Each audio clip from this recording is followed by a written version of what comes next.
দুঃখের বিষয় হচ্ছে হলো আমাদের যে বর্তমান ইন্টারিম ওনারা আমাদের 1400 শহীদ ভাই বোনের রক্তের বিনিময়ে ক্ষমতায় আসছে এবং আমাদের প্রায় 40,000 ভাই বোনের পঙ্গুত্ব বরণের মাধ্যমে ওনার ক্ষমতায় আসছে, কিন্তু আমরা গত 14 মাসে ওনাদের থেকে যে বিষয়টা চাওয়ার ছিল সেটা দেখতেছি না। বরং জুলাইকে যারা সম্মুখ সারি ছিল তারাই দিন দিন আক্রমণের শিকার হচ্ছে।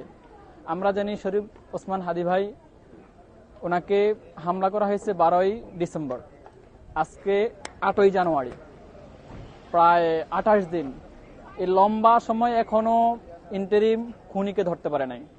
আজকে আমরা সকলেই জানি যে ইনকিলাব মঞ্চ গত 3ই জানুয়ারি থেকে ধারাবাহিকভাবে মার্চ পর ইনসাফ করতেছে। তারই ধারাবাহিকতা হিসেবে আজকে সকাল 10টায় শহীদ হাদি চত্বর থেকে শুরু করে আমরা সায়েন্স ল্যাব ধানমন্ডি ঘুরে আমরা বর্তমানে আছি এই শহীদ বুদ্ধিজীবী কবরস্থান।